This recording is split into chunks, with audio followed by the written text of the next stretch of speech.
Yo, what's up, weirdos? What's going on, guys? All right, so we got a big daily close coming up for Bitcoin. It's going to happen, guys. Trying to break out of this bull pennant. Look at how high we got to. Top of this little golden pocket here.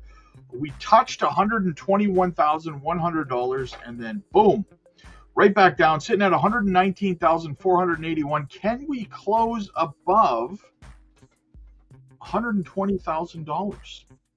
That would be super fantastic. That would be fantastic, guys. We'll see what happens. If it does, we could see more green in the markets this evening. If it does not, well, more sideways action, right? More sideways action. All right, let's get into the chat a little bit. We're going to do a fairly short stream today because I will be live over on the Patreon at 7:30 in an hour with Rule Black and Max, and I will be live. We're doing a 3-person live stream there, Patreon exclusive. So make sure you guys are there for that. The link to the Patreon is in the chat. It's in the pinned comments. It's in the description. It's everywhere you want to be. Super chats. What do we got? There she is, Gamma Goddess, right off the hop. I'm gonna make a margarita if BTC closes above 120. There you go. Nice. Jay, don't forget to hit the like button and subscribe. Yes, absolutely, guys. Don't be the one that's sitting here and not liking and not subscribing. Don't be that guy, right? Tola, thank you so much, my friend. I absolutely appreciate it. Thank you so much. Gamma Goddess again. If it closes at 119, still making a margarita. Hell, if it closes at 98, I'm making a margarita, right? Let's go, man. Let's go. All right, let's get into the chat a little bit. What do we got? Jake the Snake, what's going on, man? Jay Money's in the house. We got Bulbasaur. What's happening, man? Alex, happy Thursday, everyone. Peace, love, and crypto. There you go. All-time high incoming. The King of Ohio shall buy a new castle on this run. Let's go. Spuds, what's up, man? Waiting for Miria's turn to run. Miria was up pretty good yesterday. It's pretty much even on today. It's not doing bad. It's not doing bad. Alex, buy that castle, bro. There you go. Paul, good to see you, man. Yo-Yo Mars, I see you, brother. Daryl, it's what we've all been working so hard for. Let's go. Absolutely. Carlos, what's up, man? What's up, brother? Thanks for everything. You're the reason I never panic sold. There you go. Perfect. Trizzy, pumped up music in the house for the pumped up markets. Let's get it. BD, look at XRP and how crazy market cap. I just got a stupid notice there. Anyway, growing overnight. Crazy. So exciting. Yeah, XRP's been climbing. It's up 16% today. Very nice. Nick, I am a certified panic buyer. There you go, man. Guys, as always, make sure that you hit the like and subscribe to the channel. Helps the channel grow. It doesn't cost you anything at all. So why not go ahead and do it, right? Why not go ahead and do it? You can do it. Put your back into it, right? The HBO special. Help a brother out. Yo, EZ, what's happening, man? People that use fiat as currency, we call them poor. Exactly. AK, hey, Rob. I know you don't have a crystal ball, but just wanted to see if it's a better hold that's a swing. What? But just wondering if it's better to hold that swing coin or maybe swing XCN or Swift for some dry powder. I wouldn't be getting out of it the swing trade right now. No, I would wait for it to play out first. I hit Gary Daly says hit those likes or no bull run, guys. It's scientifically proven. GN Jasmine is the best coin. Absolutely. Free pick. What's up, man? All three bills passing the house. Mr. T making it happen. Big things popping, little things stopping. Jose, what's up, man? LFG, how about some TA on honey? I'm not going to be doing any TA today, guys, because we have a limited time before we have to go live over on the Patreon. We got Max and Rule Black that are joining me tonight, so I will not be doing. I'll only be doing altcoin requests via Super Chat at this point for this specific stream. Good evening, Rob. Moonwell getting some legs on its way to the moon. Absolutely. It's just getting started, man. Rev those engines. Will, now is the time for Jasmine to drop some news. Yeah, hey, Hart is supposed to be coming on the channel here. I'm just waiting for a date from him.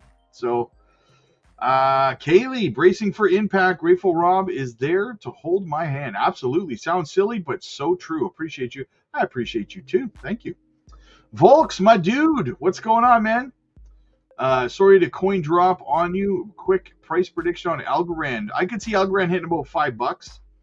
Will, good to see you, my friend. Isaac, I see you, brother. What's up? Waiting for my conservative price targets, man. Hell yeah, you and me both, man. You and me both. Is now a good time to be moving from cold wallet to exchanges? Probably soon. Won't be able to join the live, but will it be recorded? Yes, it will be. Excited for tonight. Ari, absolutely. Nando, is Moonwell running right now? Moonwell, it's up almost 4%. It's not bad. Jovan, Gamma, I knew you didn't need your twisted much. Hugh, I'm Fartcoin. We're all Fartcoin. There you go. Envy, you picked up some Stronghold yet? Nah, I haven't had time, unfortunately. I have not had the opportunity. BD, Rob, you the man. I love being in the Patreon group. Hey, absolutely, man. I love having you there, man. William, please tell me XCN is going to do something this cycle. Man, that's the dumbest question in the world. Anyone asking if any specific altcoin is dead, unless something bad actually happened, like a rug pull or something, then that's just one of the stupidest questions. That's a lack of patience is what that is, right? If anyone out there is thinking any coin that they're in is dead because it hasn't done anything for them lately, but nothing bad has happened, team members haven't left, the fundamentals of the project haven't changed, there's been no rug or anything, then you're just being impatient, right? It will go back up, William. It will go back up. Do not fear, my friend. Will, what are you covering on the Patreon? Love any Jasmine? I'm subbing if so. Yeah, Jasmine's one of our top projects. Absolutely. I've been covering Jasmine for 2.5 years every day. And yes, we talk about Jasmine over there. Actually, funny you say that, Will, because I have Hara coming on the channel here for an AMA with me really soon for an interview. And the questions that I'm going to be asking him were exclusively the privilege of being asked. I accumulated all the questions from the Patreon members. And we help people operate Junction nodes, stuff like that as well. So yeah, absolutely. Jasmine and Junction are a big part of our community. Nick, what time is the live? 7:30 p.m. in about an hour from now. Good evening, Rob. One of my first times hopping here to this chat from the Patreon. Do you think Ethereum can hit 10K this like? I'm targeting 8K. I'm targeting 8. Haas, what's up, man? What's up, buddy? Good to see you, man. You bought the highs. Ouch. Yeah, awesome. I've been in for 5 years. DC8 at 2. Nice. That's pretty close to my entry point too. I was around that range, 205, 204, right near the bottom. 700K XCN. You got a good bag, man. You just got to wait. You just got to wait it out, brother. You'll be fine, man. You'll be fine. All right, I'm going to hop over to the news, guys. If you have questions, comments, concerns, send it over in a super chat, and I will get to it. But for now, we're going to hop over to the news and see what we see. It's very, very focused on the Fed right now. So let's check this out. We need a regime change at the Fed. Next guest is here, and he has been widely mentioned as someone who could be leading the Fed. Joining us right now is Kevin Warsh. He was a member of the Federal Board of Governors from 2006 to 2011, frequent guest here on Squawk Box. And Kevin, we are very glad to have you here with us this morning. Becky, it's great to be with you. It's a slow, lazy summer day on a Thursday. I don't know what could possibly be on your mind. By the way, we booked you before a lot of the blow up that came yesterday with what was happening. But you are here, and you are somebody who has been mentioned on the short list for people who would be headed to the Fed. We've thought that for a long time. We've had people like Ken Langone, who was here earlier this week, talking about how he is a huge fan of yours. I just wonder what you're thinking right now, where you see things. Well, I think Ken's a great man. He's an American hero. I came to know him when I started to work for Druckenmiller about 15 years ago. And I talk to him all the time, and I usually ask him what's going on in the real economy. Almost everything he touches turns to gold. And over the last 6 months, every month, he would just sound a little bit more positive about what was happening. And he told me something's happening out there that's different. And I said to him once, I might sound a little like Joe, I said, why aren't you more supportive of the president then? This is because of policy. And I think, listen, my sense is that this is, we're at the forefront. We're at a transformational moment in U.S. economic history. This is, as George Shultz told me before he passed, a hinge point in history. I think the president's language is this could be a golden age. And frankly, I think they all could be right. Good policies could advance this U.S. economy. What we call AI in a couple of years, we'll just call business. Mm-hmm. And AI is going to make almost everything cost less, and the U.S. can be a big winner. That's my argument to Ken. I think Ken's now come on to the president's side. That's what he said when he was here. And it's a hugely exciting moment. If I were to step back for a minute, if I were the president, what I'd be worried about is a central bank that doesn't see any of that. A central bank that is stuck with models from 1978, governance from a prior period, and don't recognize we could be at the front end of a productivity boom. And if I were the president, I'd be worried that they might not see it. And they might think economic growth is somehow going to be inflationary. I think we were probably in the early innings of a structural decline in prices. Ken sees it on the front lines of real businesses. And I think if you look over the period of the next year or two, it's a pretty special moment. We've been talking today about how far the Fed should forecast, how predictive they should be, if they should be dependent on data that's coming in. And you know, there's one school of thought that says it would be better to have somebody who sees this and can anticipate in advance.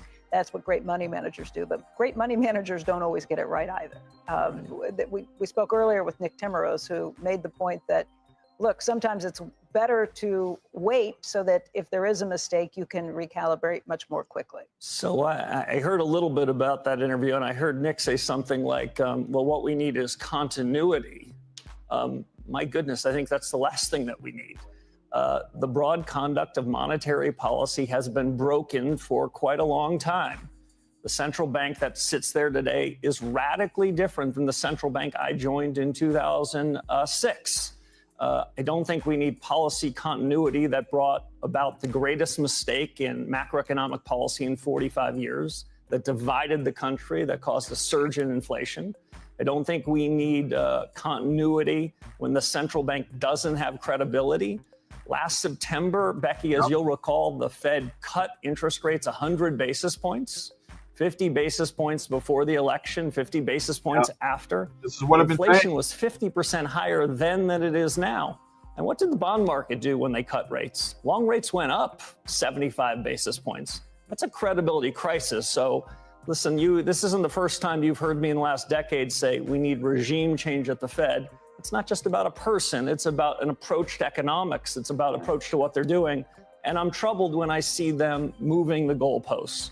It is very puzzling to me, Becky, how you could think that we should do emergency rate cuts last September, and now all of a sudden you stand there like a hawk. That's not good for the institution. I don't think it's good for the economy to be changing the goalposts like that. Let me ask you, as somebody who's been there before, how much power/influence the chair ultimately has if you're in a room with 11 other voting individuals who may not agree with that person. Historically, there's been sort of an alignment. Everybody's tried, I think, to come to a unanimity on most things.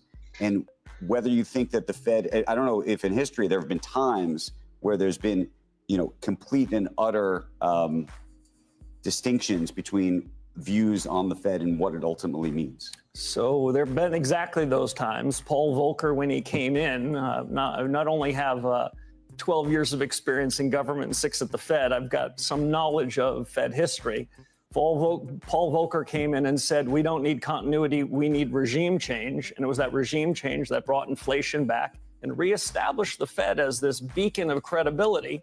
But the president at the time put in some members under the Volcker team afterwards that forced what some thought would be a coup. It hasn't always been pretty. In fact, my own view, Andrew, is what the Fed needs is more robust discussion of ideas, less groupthink. I don't like it that everyone's following the same models. To give you just one simple example, the dominant models at the Fed, which might have been the best models there were in 1978, what do they think, Andrew? They think inflation comes if the economy runs too hot and workers get paid too much. That's not my view. I think we could use a new idea, a new theory of inflation, so let me practice one for you. Okay. Inflation happens when the government prints too much, spends too much, and lives too well. That theory that money has something to do with monetary policy, is nowhere in the central thinking at the Fed. I think if those ideas were imported into the discussion, we could have a good family fight about it. You don't get to decide how much is spent. That's up to Congress, and the president has to sign off on those things. Would you support them? And I guess the biggest question, Kevin, is people are wondering, the next Fed chairman, is he going to be independent? Is he going to say, and I say he because right now the candidates that we're hearing are all men, is he going to be independent? Is he going to do what he thinks is right, despite what the White House may advise or think, what the administration thinks? So in a word, yes. So I've strongly believed for 20 years, and history tells us that the independent operations in the conduct of monetary policy is essential. But that doesn't mean the Fed is independent in everything else it does. In fact, if I look at the track record of the Powell Fed over the last 6 or 7 years, they've tried to say, how dare you be critical of us? We're independent in everything. Well, that's nonsense. They wandered into climate change, a subject upon which they have no comparative advantage. With a change of this administration, they said, just kidding. They wandered into another political area of which they were never assigned. Diversity, equity, and inclusion. They changed the remit that Congress gave them about whether they were in the business of full employment or full inclusive employment. This change in their definition in 2020 is one of the key reasons why we had the great mistake, the great inflation. And on spending, Becky, during the period of the last administration, what did they say to Congress? Spend, spend, spend. So like you, I think they should stay in their lane, but it's very strange to me that they're asymmetric. Spend a bunch of money when it's popular, and now if you get asked about spending constraint, what does the leadership at the Fed say? Oh no, that's not about us. You should establish what the rules of the road are and stick with it regardless of the administration. I think the Fed has done a very good job of blaming others for their mistakes. It's been very popular to blame the president because he's being so mean to them. Well, most of the Fed's mistakes are because of choices they've made. They've done a very good job in the business of politics. The inflation that has done huge harm to the American people.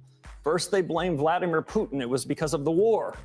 Then what did they do next? They blamed the pandemic. Supply chains, they would say. Well, supply chain was legit for a lot of inflationary. Well, it changed the level of prices because that's what happens in a market economy. But that's not what inflation is. Inflation is what happens to the Fed.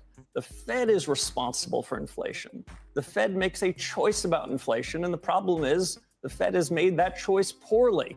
So they've got someone new to blame for all these mistakes, and a lot of their co-conspirators in the media seem to believe it. The new mistake is the reason why they're not doing the right thing on rates is because of the president and those tariffs. Well, he's being so mean to them. I will say changing the goalposts. That's not the cause of inflation. The Fed controls that. He's not wrong. To be fair, he's not wrong. Okay, what else do we have? Let's get into this piece here. White House supports Bitcoin tax exemption for transactions. The proposed tax exemptions could enhance retail crypto use, potentially increasing transaction rates and user adoption as regulatory clarity emerges. So they want people to be able to spend crypto for a cup of coffee without having to pay capital gains tax or anything like that for every little small transaction. And that just makes sense, right? When you're looking at it from that perspective, it does make sense if you're using crypto as a payment method on a regular basis, or people are, you don't have to, but people in general are, well, then how can you apply capital gains tax to it on top of that, right? So tough to say. Tough. It's a kind of a double-edged sword. It's you know, it's like talking out of both sides of my mouth here, right? So section. President Trump has expressed his support for a tax exemption on small Bitcoin and cryptocurrency transactions, which aims to boost everyday crypto usage. This initiative is confirmed in a recent White House briefing. He says, quote, "I'm a fan of crypto. It's a very powerful industry that the U.S. has dominated, and credited his administration with fostering its growth," which, I mean, yeah. Caroline Leavitt announced the administration's backing of tax exemption proposals to facilitate crypto payments in daily transactions. This move could streamline crypto adoption among U.S. citizens. Another section, the immediate effects of this policy are expected to encourage the wider adoption of Bitcoin for routine payments. So gas, coffee, whatever, right? This could increase the number of retail transactions and drive integration in merchant systems. The tax exemption is aimed to simplifying daily crypto usage and is seen as a significant step towards enhancing the crypto market's overall usability and efficiency. In another section, the tax exemption aligns with legislative efforts like the Genius Act, which enhances Bitcoin's role as a payment medium. It could directly impact retailers in the U.S. considering crypto payments integrations. Historical trends suggest that clearer tax regulations positively influence increased crypto transactions and wallet activity. If implemented, the tax exemption may lead to a stronger market participation from stakeholders and encourage development in payment systems.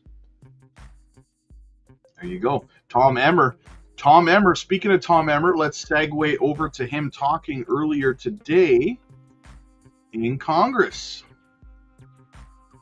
After much debate, we can now codify President Trump's effort to prevent the development of a central bank digital currency, or CBDC, and ensure that the United States digital currency policy remains in the hands of the American people and not the administrative state. I'm proud to have my legislation, the Anti-CBDC Surveillance State Act, being considered on the House floor for a vote today. This bill is straightforward. It prevents unelected Washington bureaucrats from creating a financial surveillance tool that, if not done correctly, will fundamentally alter the lives of every American. Unlike decentralized digital assets, a CBDC is a digital form of sovereign currency that is designed, issued, and monitored by the federal government.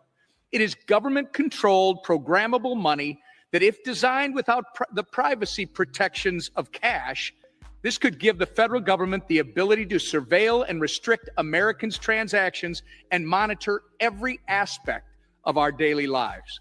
In other words, every dollar you spend, where you spend it, who you spend it with, would all be visible to and tracked by the watchful eyes of Washington.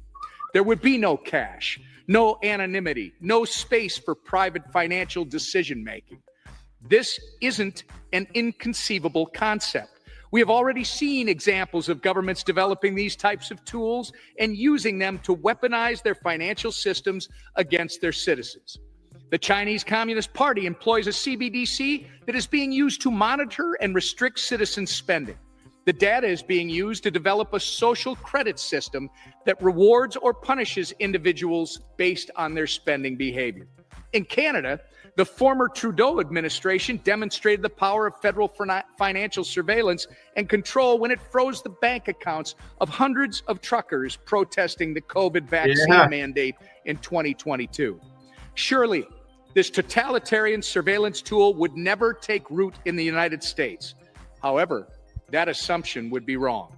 This is not a theoretical risk. It is a very real and very dangerous precedent.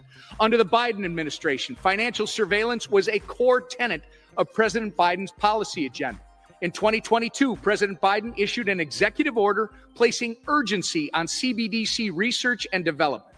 Moreover, the agency reports created under that executive order made it clear that the previous administration was eager to create a CBDC and was willing to trade Americans' right to financial privacy for a CCP-style surveillance tool.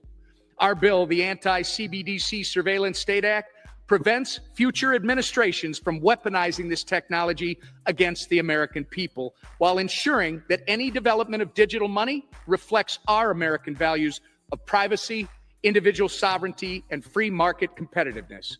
If not designed to be open, permissionless, and private with a capital P, resembling cash, a government-issued CBDC is nothing more than an Orwellian surveillance tool that will be used to erode the American way of life. The federal government has no business monitoring Americans' daily financial lives. We don't need or want a state-run digital dollar with Chinese Communist Party characteristics. We need to protect the core principles that make this country exceptional: liberty, limited government, and the right to privacy. We are on the verge of the next game-changing technological evolution, and we must embrace this push for a more developed digital economy. In doing so, we cannot jeopardize who we are as Americans, and this bill is designed to ensure just that. I want to thank Chairman Hill and Chairman Stile for their tireless work and advocacy on this issue, in addition to the 135 members of Congress who have joined as co-sponsors of our legislation. I urge all my colleagues to support this bill, and I yield back the balance of my time. I've always been a fan of Tom Emmer. Always been a fan.